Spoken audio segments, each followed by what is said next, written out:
عليكم، مرحبا بكم في فيديو جديد. في هذا الفيديو ان شاء الله تعالى غادي نحاولوا نتعرفوا او غادي نحاولوا نتطرقوا لواحد الماده في غايه من الاهميه، سواء بالنسبه للمباريات القانونيه او حتى على مستوى الناس اللي باقي كيقراو. بالنسبه للفصل الثاني كنتحدثوا على ماده قانون الالتزامات والعقود. بالتالي في هذه الماده هذه غادي نحاولوا ان شاء الله تعالى نحاولوا نبسطوها ان شاء الله تعالى. غادي نحاولوا نطرقوا لما هو اساسي وما هو مهم، على اعتبار ان احنا على الابواب ديال مجموعه من المباريات، من بينها المباراه ديال الملحقين القضائيين، كذلك حتى بالنسبه للناس اللي بغاو ينميو المعارف ديالهم في هذه الماده هذه. غادي نحاولوا ان شاء الله تعالى نتطرقوا للعقد، ماده الالزامات العقود، نطرقوا بالضبط لمحور العقد. غادي نحاولوا نتعرفوا على التعريف ديال العقد، كذلك غادي نحاولوا نتعرفوا على التصنيفات ديال العقود. هاد جوج محاور هما اللي غنديروهم في هذا المحور في الفيديو هذا، على اساس ان شاء الله تعالى في الفيديو الجاي اللي هو الفيديو ديال غدا غادي نحاولوا نزيدوا محاور وحده اخرى، بدءا من شروط انشاء هذا العقد، ثم ندخلوا في اركان ديال هذا العقد. بالتالي فالتعريف ديال العقد هو ماذا؟ خصكم تميزوا بين الالتزام وبين العقد. أن الالتزام المصدر ديالو هو ماذا؟ هو العقد. أنه منين كيجي الالتزام؟ خصني نسول أن الالتزام منين كيجي؟ أن مجموعة من مصادر الالتزام من بينها العقد. العقد هو توافق إرادتين أو أكثر على إحداث أثر قانوني. كيكون جوج ديال الإرادات، الإرادة ديالي أنا كدائن أو لا كشخص واحد، والإرادة ديال واحد الشخص آخر كشخص اثنان. شنو هو الغاية من هذه الإرادة أو الغاية من هذا التوافق ديال الإرادتين؟ على أساس ماذا؟ على إحداث واحد الأثر قانوني. أننا نحدث واحد الأثر قانوني، مثلا إنشاء الالتزام، مثلا كذلك نقل هذا الالتزام أو تعديله أو حتى إنهائه. أن هذا الأثر القانوني، إلا سولك شي واحد سواء في الشفوي أو لا في الامتحان، جاك سؤال على هذا الأثر القانوني في ماذا يتمثل؟ قد يتمثل في إنشاء التزام أو نقله أو تعديله أو حتى إنهاء هذا الالتزام أو إنهاء هذه الرابطة القانونية. بالتالي ملي كنشوفوا هذا التعريف هذا فيه جوج ديال الأمور خصنا نستشفوهم وخصنا نلاحظوهم.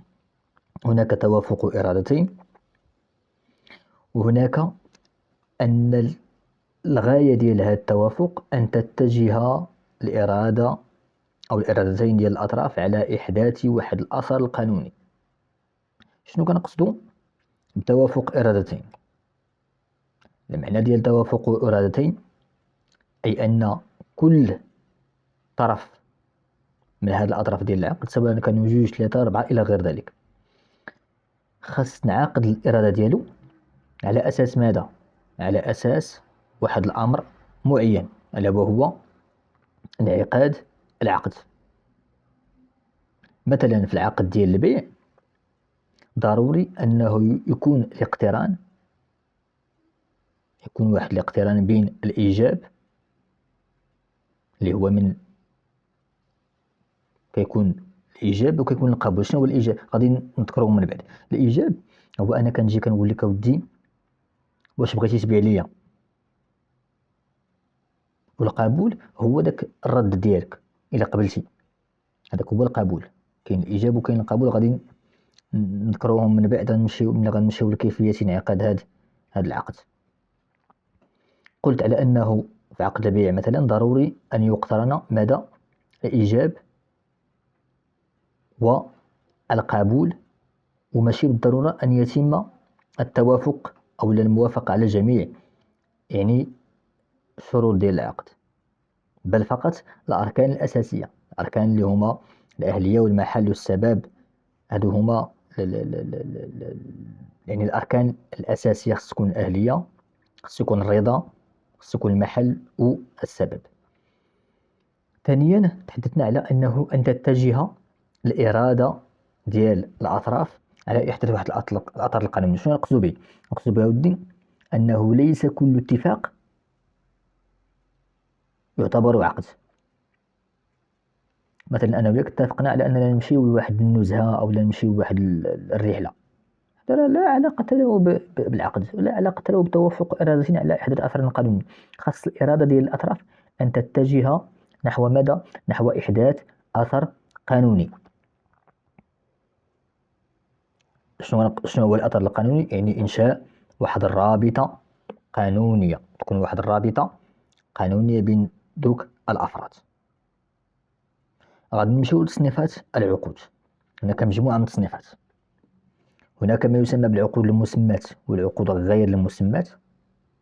هناك العقود التبادلية كتكون متبادلة والعقود غير التبادلية.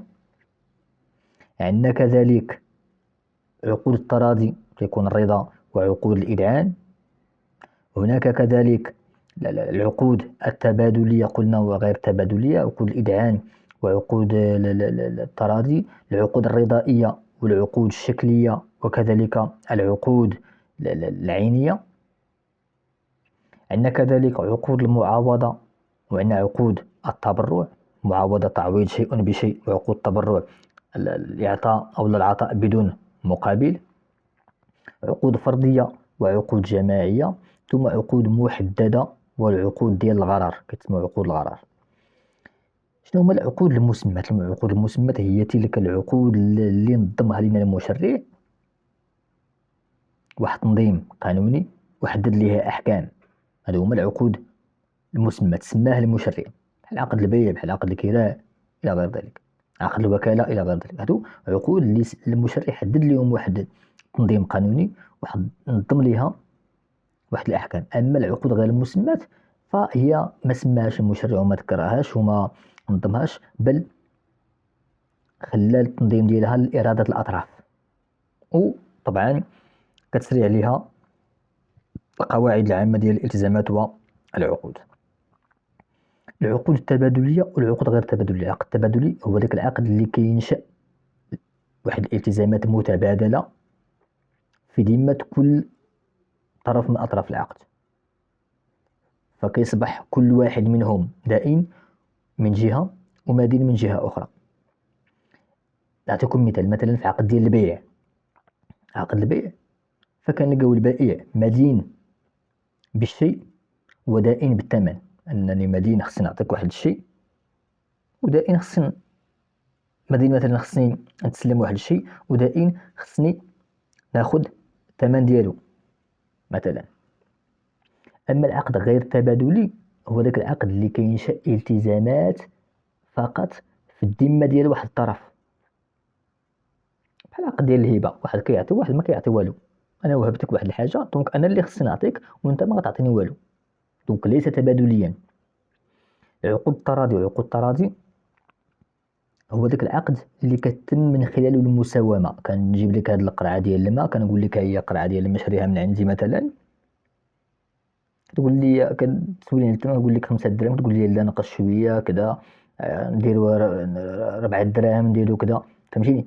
كتكون المساومه. اما عقود الاذعان هو دوك العقود اللي كديرهم مثلا الاداره، ما عندكش الحق تناقش معاها، تعطيك واحد سميتو هذه بالثمن الفلاني او لا غادي تقدم لي واحد ما غاديش لا مساومه ولا مناقشه ولا، يعني كيكون احد المتعاقدين مذعنا على الطرف الاخر، بغيتي تقبل ما بغيتيش سير الله يعاونك. هذا هو الأساس في هذه العقود ديال الإذعان. ثم عندنا العقود الرضائية والعقود الشكلية ثم العقود العينية. العقد الرضائي هو ذاك العقد اللي كينتج الآثار ديالو بمجرد اتفاق الإرادتين، كيتفقوا الإرادات كيولي العقد هو هذاك دون اشتراط واحد الشكلية محددة. أو القاعدة طبعا اللي كنعرفوها أن القاعدة والمبدأ هو رضائية العقود مثلا. ثم يعني رضائية العقود كنقصد بها أنه بمجرد توافق الإرادتين صافي العقد كيولي هو هذاك. أما العقد العيني أو عفوا العقد الشكلي فهو الذي يشترط لانعقاده الكتابة. مثلا التوافق ديال الإرادتين إلى جانب الكتابة. مثلا العقد ديال البيع يشترط فيه الكتابة.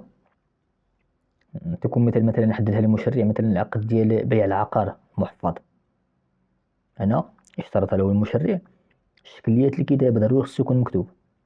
أما العقد العيني هو ذاك العقد الذي يشترط لانعقاده علاوة بالإضافة إلى تراضي تسليم الشيء المعقود. اتفقنا؟ العقد العيني كاين الإرادة، ولكن سلم لي الشيء، سلم لي ديك الطوموبيل، سلمها لي جيبها لي، ماشي تقول لي سير تلقاها في البلاصة الفلانية، أو خصك تسلم لي تلك طبعا تلك ذلك الشيء المبيع. ثم عندنا عقود المعاوضة وعقود التبرع. المعاوضة هي ذلك العقد اللي كتسلم لي واحد الحاجة وكنسلمك واحد الحاجة، كتكون معاوضة، تعويض الشيء بالشيء. أما العقود ديال التبرع، كنتبرع كنعطيك واحد التبرع معين بحال الهبة مثلا. عقد المعاوضة مثلا الإيجار، الكراء، أنا عطيتك محل تستافد منه، تستغلو واحد في المحل التجاري أو إلى غير ذلك، وأنت كتعطيني فلوس، تعويض الشيء بالشيء، تعويض المحل ب بالثمن دوك الفلوس. ثم عندنا عقود فردية، وهادو جماعية، عندو بينين، فردية كيكون طرف واحد، جماعية كيكون مجموعة من الأطراف. ثم عندنا عقود محددة وعقود غرر. العقود المحددة، العقد المحدد هو ذلك العقد الذي يستطيع فيه كل متعاقد، أن كل متعاقد كيقدر أنه يعرف المقدار ديال داكشي اللي غيعطي وداكشي اللي غياخد. أما العقد ديال الغرر فهو عقد احتمالي، ما كتعرفش داكشي اللي غتاخدو. مثلا عقد التأمين على الحياة، لاسورانس، ما كتعرفش، في عنصر الاحتمال وارد. انت كتخلص واحد الواجب، نهار تموت ولا نهار توقع لك واحد الحاجة ما كتعرفش شحال غتاخد. هذا هو العقود ديال الغرر. تقريبا نكون وصلنا لنهاية هذا الفيديو ديال اليوم. تحدثنا على التعريف ديال العقد، تحدثنا على العناصر ديالو، تحدثنا كذلك على التصنيفات ديال العقود. ان شاء الله تعالى في الفيديو الجاي غادي نحاولوا نتعرفوا على شروط انشاء العقد، ثم بعد ذلك غنحاولوا نتعرفوا على الاركان ديال العقد. غنحاولوا نبداو بالتراضي، كيفاش كنعبروا على الإرادة. غادي نحاولوا نتحدثوا كذلك على الإيجاب وعلى القبول. حتى لهنا غنكون انتهيت من الشرح هذا. كنتمنى شرحنا الإعجاب ديالكم. كنعتذروا على هاد الغيبة هادي وعلى هاد يعني غبرنا عليكم لظروف يعني بطبيعة الحال الشخصية. كنتمنى أن الفيديو ينال الإعجاب ديالكم. ما تنساوش يعني تشتركوا في القناة و ديروا يعني إعجاب للفيديو. نضرب لكم موعد في الفيديو الجاي، نقول لكم السلام عليكم ورحمة الله.